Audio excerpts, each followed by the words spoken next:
Hello everybody, so in this video, for those who just discover my channel, I have a French channel, but I have this deck, the Rumi Oracle, that is in English.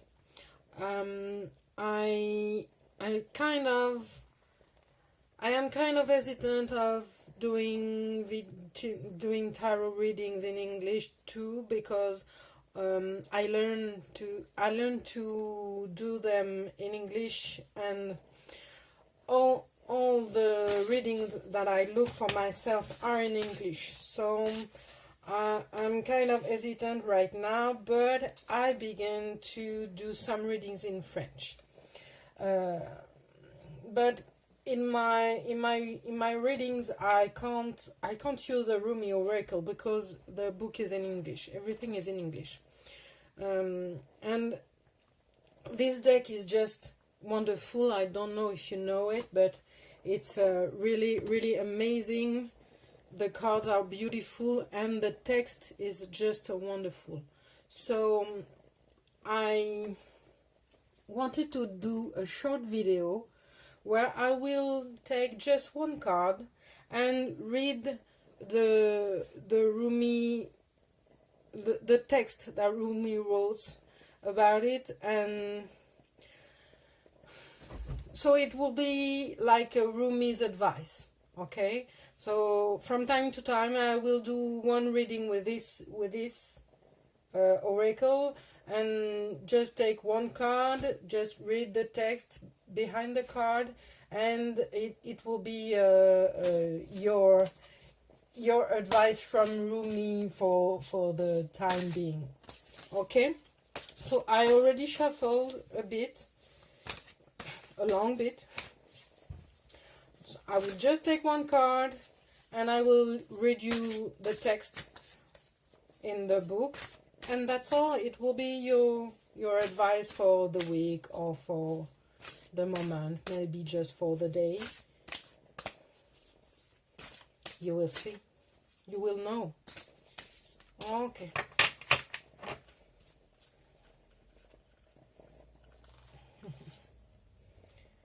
So 37, sacred soul sister. Sacred soul sister.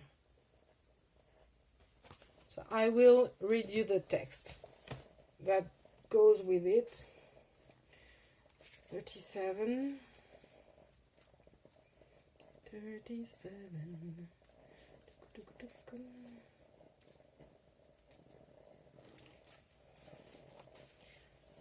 I will try to show you the card while I'm reading without moving. Will not be easy. So, sacred soul sister, when you are conscious, a cloud of sadness surrounds you. When you are beyond consciousness, the moon rests in your arms. When you are conscious, the beloved moves out of your reach. When you are beyond consciousness, the ecstasy of love moves your way. When you are conscious, you are depressed like fall. When you are beyond consciousness, the winter cold feels like spring. All your wavering is due to your longing to be stable.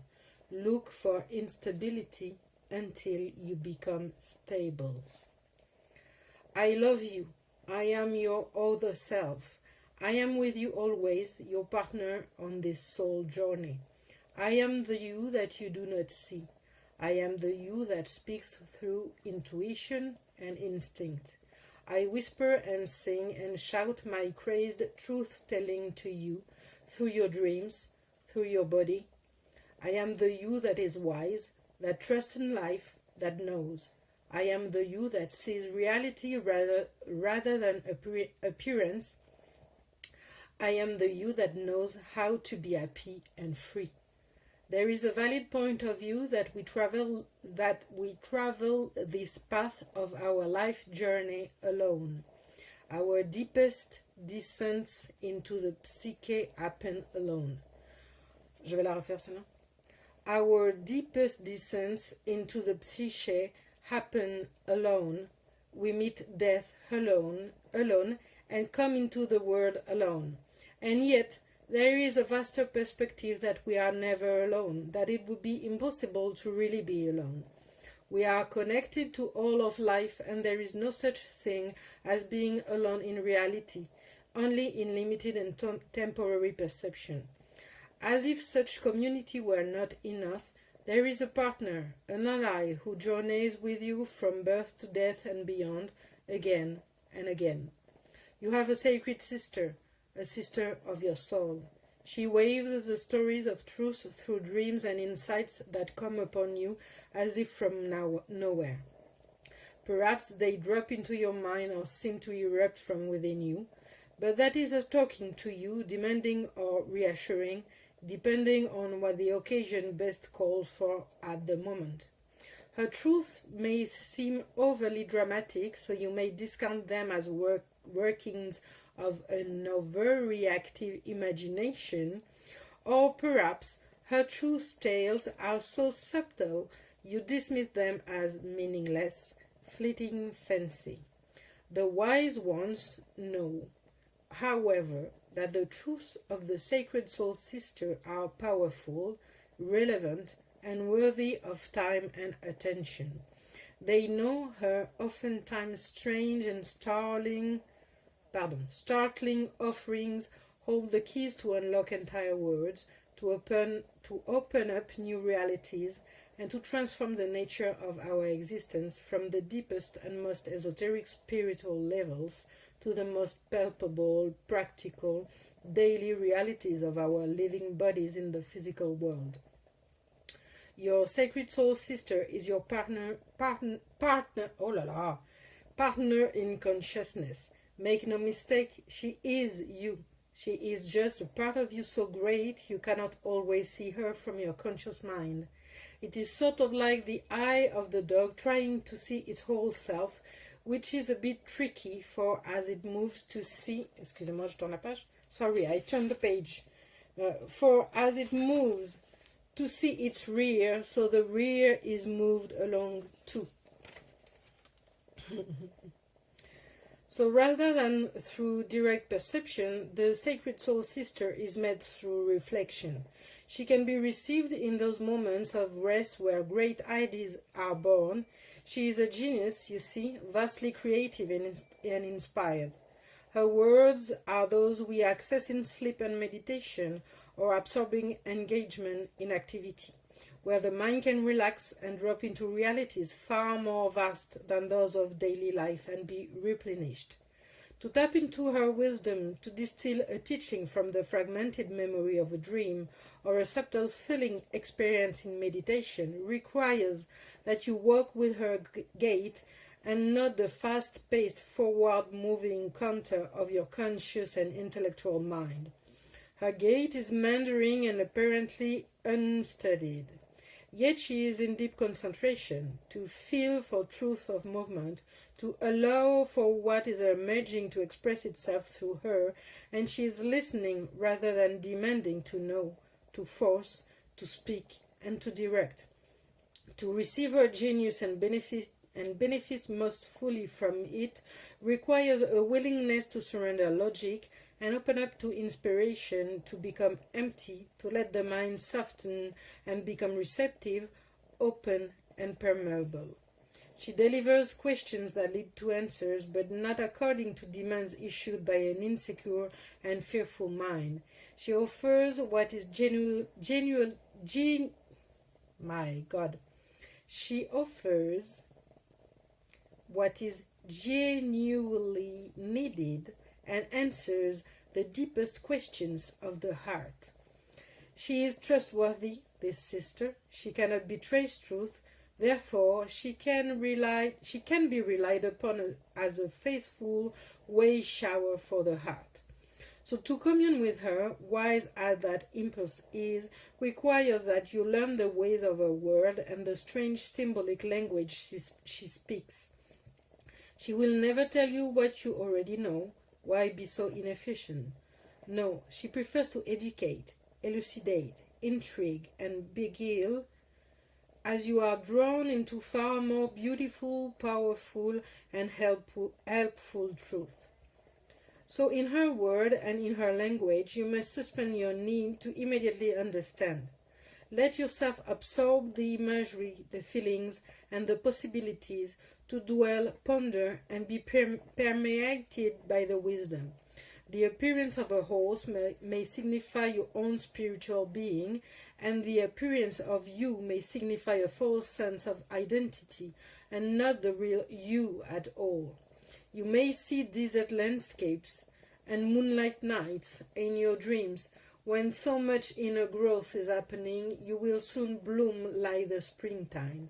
You may dream of charging up hills with great energy, when in your physical world you can barely muster enough strength to get out of bed in the morning. What does this all mean, this apparent contrary, world upside down, nothing is as it seems symbolism? The meaning is the communication, and the communication is received in repose, in reflection, in quietness and rest. And you must trust her and trust yourself. When something needs to be known, so it shall be. This is necessary, so much less than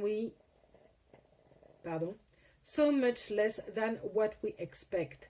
Your lack of knowing is not ignorance. Your unknowingness is your bowing to life with trust.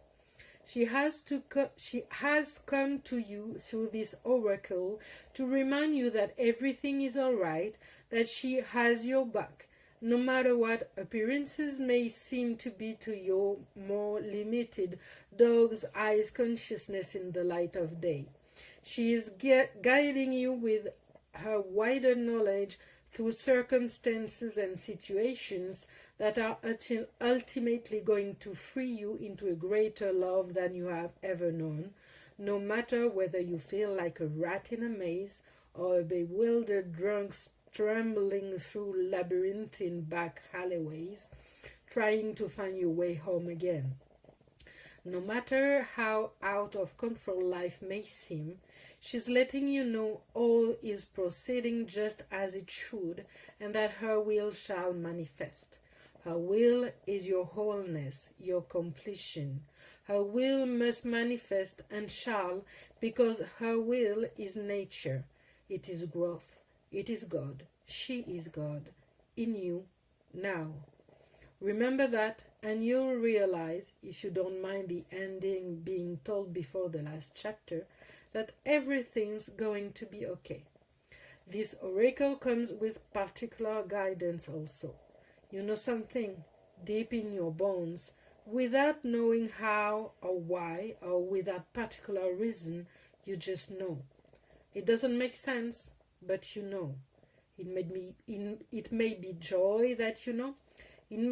Oh my God, sorry. It may be that you know to avoid a certain situation. It may be that something is going to work out beautifully, despite appearances to the contrary at a particular moment. It may be that you are meant to take a certain path. You just know. This oracle comes as confirmation that your knowing, mysterious as it is your sacred soul sister talking through you. Trust it and act or not accordingly. Sacred honoring ritual. Kneel or sit comfortably, preferably on the ground or somewhere you feel grounded and anchored to the earth. That could be on the floor if practical. Rest your hands on the ground or on your legs. Say aloud, I call upon the sacred sister of my soul, the shadow priestess of wisdom in the temple of love. You guide me to love, and under the merciful grace and protection of Rumi, who loved me unconditionally, our relationship is one of respect, care, and divine guidance. May I be blessed with receptivity to your genius and capacity for the grace of growth. So be it. Rest for a few moments you have finished your ritual. I'm sorry for the quality of the reading. I hope I will be better next time. So this is your guidance from Rumi's for, let's say, this week or today, as you wish. Goodbye.